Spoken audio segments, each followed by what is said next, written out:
Let's return to This Week in America. Here's your host, Rick Bratton. Welcome back, everybody, coast to coast, This Week in America. When a young boy loses his ability to walk, his world suddenly seems so much smaller. But a conversation with a giraffe changes everything. That's the powerful story and Hello Up There by Judi Buenaflor. Judi is a retired educator living in Pennsylvania. Her interests are writing, reading, watercoloring, and counted cross-stitch. And for Judi, she's with us on today's program to talk about the engaging, thoughtful, uplifting, and informative picture book, Hello Up There. Judi, welcome to the program. It's great to have you with us.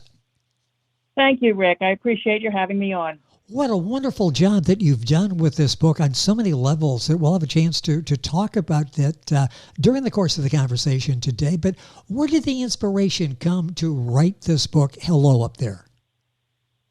It came from many different directions, actually, Rick, because I wanted to write a children's book. I wanted to write a book that would deal with disabilities or handicaps that children have to deal with, and I wanted to have a positive message for the story. And I also love giraffes, so it sort of was one of those things where the story blended together based upon all those things that I enjoy. And the end result is an excellent picture book. It's Hello Up There. Judi Buenaflor is our guest on the program. Judi is Judi. Buenaflor is Buenaflor. You'll find the book at Amazon, Barnes & Noble, pageturner.us, all of the usual places, and information on our website, thisweekinamerica.us. Why did you focus on physical or learning disabilities? And then we'll talk about how you've done that, and you present that in a very meaningful way. But what was so important to you about getting that message out, especially to this audience? Well, the children who have learning disabilities or physical disabilities struggle in school. They need extra support. And I was hoping that my books that I'm writing a couple more with children with disabilities, that I can contribute to a positive attitude for these children, because they do need extra support, extra help, extra accommodations. And as a teacher, that's where my life's work has always been, to help students be successful. So my stories, I'm hoping, will generate a positive outlook for these children that they can do in spite of the handicaps or disabilities that they have. You talk about limitations, and imagination is part of the message as well from the giraffe, who says, let your imagination lift you up. Talk about the focus on imagination, creativity, how important that is. Well, you need to let children think outside the box. I know that's becoming probably a trite expression, but it is so true in education. And sometimes the curriculum in schools becomes very intense, very demanding, and teachers have to accomplish so much. And sometimes children get lost in the fact that they must accomplish whatever their teachers require of them, and they are not allowed to, or they don't have the opportunity to sort of think outside the box when it comes to an assignment or a project. And but that's so important.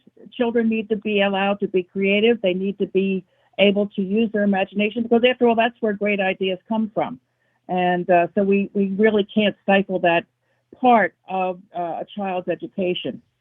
Did you find in the classroom that different children would be motivated differently? You may stimulate the imagination one different than another. And I would think that's part of the magic of teaching, isn't it, that you understand those characteristics? Absolutely. Every child is individual. And as difficult as that is to teach children with the understanding that they are all individual, it is so terribly crucial when you're teaching, that you do treat each child as an individual, not as a class per se, and let them have their free time to be creative, to use their imagination. But that doesn't mean, of course, that the curriculum is ignored. That has to be taught as well. But you have to give the children an opportunity to sort of go think about something differently, and that's how great ideas are created. The book we're talking about is Hello Up There by Judi Buenaflor. That's Buenaflor. You'll find the book at Barnes & Noble, Amazon, pageturner.us, all of the places, and link on by going to our website, thisweekinamerica.us. I love the ending. Why is it so important, do you think, to have a happy ending? Why is that important? Oh, gosh. Don't we all need happy endings, Rick? Yes, yes. I don't think it's just children. We all need happy endings. And I think that, leaving a book on an up note, upbeat, will carry the children through.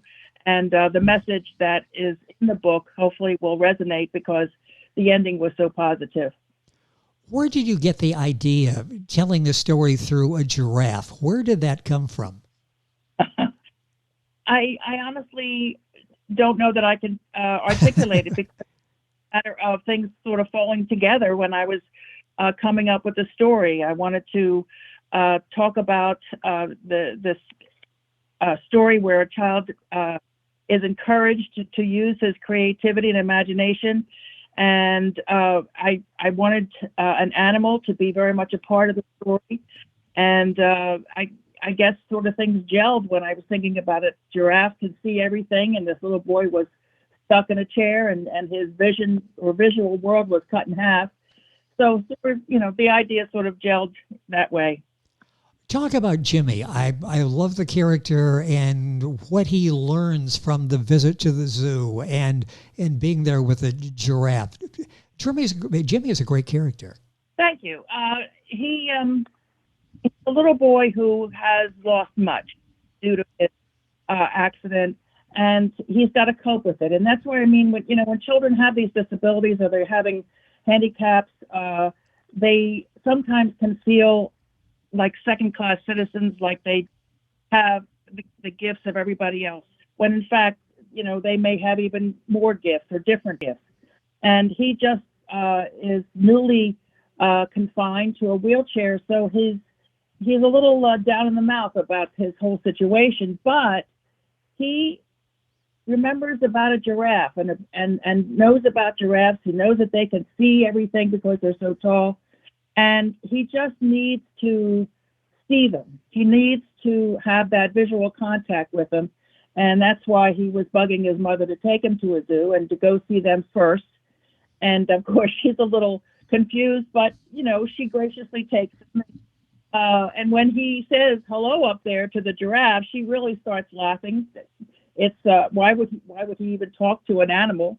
But as he says, it just sort of came out. And when she walks away to go get the map for the zoo, the giraffe turns around and starts talking to Jimmy. And it's a lovely story about the giraffe wanting to help Jimmy get out of his funk, as it were, and to recognize that things, yes, they're different, but they can be good as well.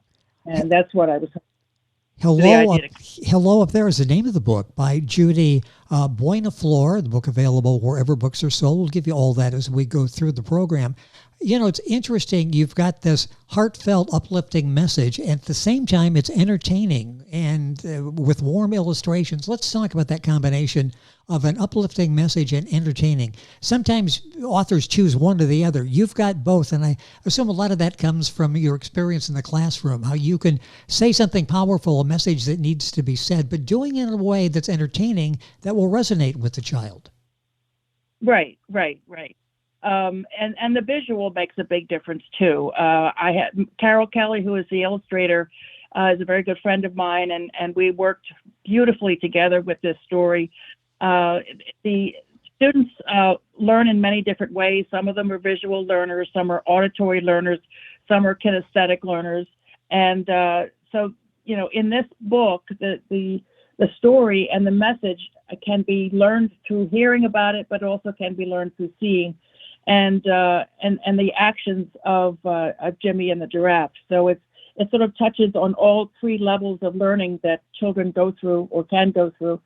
And so, yeah, that comes from my background as a teacher, that I know these things. Also in that, I'm sure you've seen the end result of parents and grandparents who spend time reading to the children, or children reading to their parents or grandparents, and then having discussions over what they've read. Why is it so important for parents to take the time to read to their children, or grandparents to the grandchildren? Reading opens up worlds that the children are not necessarily going to have experience with in their own neighborhoods or their own little worlds, but reading opens up other worlds, so they can live vicariously through the other characters. But what's important about parents being involved is that they can have discussions about the story afterwards. A child can ask a question if they don't understand a word, or the whatever incident that is going on in the story can be discussed with the parents or the grandparents. It opens up a world to them, and it creates a bond between the children and the parents. Reading is so crucial in being able to write well, and so as students get older and need to be writing and expressing their ideas, if they've been good readers or they've been read to and they love books, their writing is going to be able to express their ideas, and they'll be able to communicate with people better. So it's kind of a situation that really develops many areas for a student to be successful. The reviews have been excellent for Hello Up There. One review, now this was an aunt reading to the niece, and saying she was impressed with the book brought out so many good questions that the niece had asked and they had a chance to talk about. And I'm thinking, boy, if I'm an author, that would be the ultimate compliment, when the book actually launches some conversations between adults and young people. Absolutely. Any book. And when parents take the time to read to their children, grandparents take the time to read, or like you said, if the children are old enough that they can read to their parents or grandparents, it just creates this bond, and discussions can develop and open up great ideas. With us on the program is Judi Buenaflor. The book is Hello Up There, book available wherever books are sold. A couple minutes left in the program. You mentioned, and I was certainly going to ask this, and glad to hear that you are working on other books in the series. What are you working on now? Right now, my second book is at the printer, and this book is about a young boy. He's in second grade, and he has executive function disorder or disability. Now, that's a fancy name for children who are unable to be neat, and they can't focus. They have difficulty. Their book bags are a mess. Their desks are a mess. They don't know how to be organized and keep their papers neat and straightened up. And so this young boy really struggles. Even though his mother and his teacher are working with him, he really struggles with trying to be organized. A new boy comes to class who is there because he wasn't learning how to read in his other school. And his mother decided that she was going to put him in a new school because he needed to learn how to read. So the two of them become fast friends.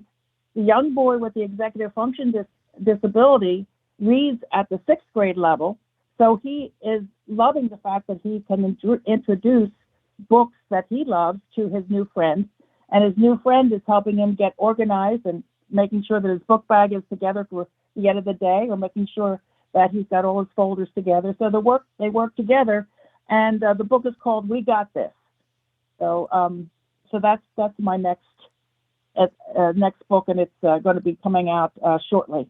I love that. I love the concept. I love the title of the book. With us on the program is Judi Buenaflor. The book, Hello Up There. The new book will be out shortly. And check Amazon, the usual places to get information on the book.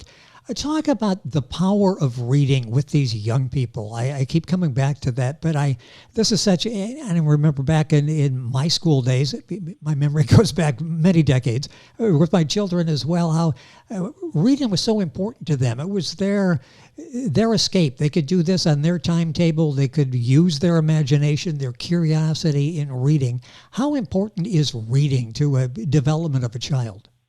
Well, like I mentioned earlier, when you have your world, but when you have a book, you are in another world. You're in somebody else's place, and but you're experiencing another person's adventures. And so you're living vicariously through them, coming up with your own thoughts and how is your character in the book solving his problem? How would you solve your problems? It really opens up other worlds and creates that imagination and develops that imagination that we were talking about earlier. I'm sure there will be kids that were in your class that later will say what a role you played in their love of reading, writing, imagination, curiosity, all of that. Who influenced you as a young person growing up? Who gave you this love of reading and love of teaching, to turn around and to take this knowledge and to use it with young people? Thank you for asking that question, because I would like to attribute it to my mother. She definitely was a reader. She loved to read. And so as I was growing up, she made sure I had all the Nancy Drew books, and I had all the young books that young person would enjoy. And she and I would sit and read together. We would read something together, or we would both sit in our own chairs and read. And so she was a major contributor to my love of reading. And of course, I had wonderful teachers as I was growing up too, in school, that were big proponents of reading and writing. And so my love of literature grew naturally from my surroundings and from people that influenced me. Yes. Somebody grew up with Nancy Drew and the Hardy Boys and all of those books that you couldn't wait until the new collection came out, so you had something to read and a place to escape as well. One review said, bought a book for my daughter and for her elementary school library. I'm sure you would not discourage that. What a great idea. Get one for yourself and one to take down to the library for all the kids to enjoy. Absolutely, absolutely. Because the books are certainly, for kindergarten, first and second and third grade. So they are perfect for an elementary library. Yes. How does this make you feel when you've got a book, Hello, up there, that you receive these reviews, you're reading the reviews, all of the complimentary things that they have to say about it, the impact it's had on them and the relationship with their child, and, a retired educator and to be doing this? What's that make you feel like?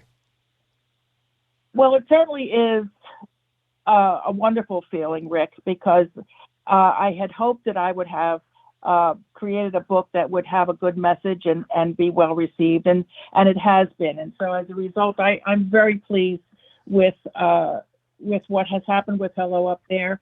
I'm hoping that I get the same kind of results with We Got This book, and hopefully in the future with other books that I'm going to be tackling to help children with their disabilities and understand that they are not alone, and there are ways to cope with them in school and get them through and be successful. I'm a big proponent of doing whatever I can to help students be successful, and so sometimes it takes a lot of effort, but that's okay. In the long run, they win out, and that's my goal. I got about 30 seconds here, sort of tying it together. You touch on curiosity, imagination, creativity.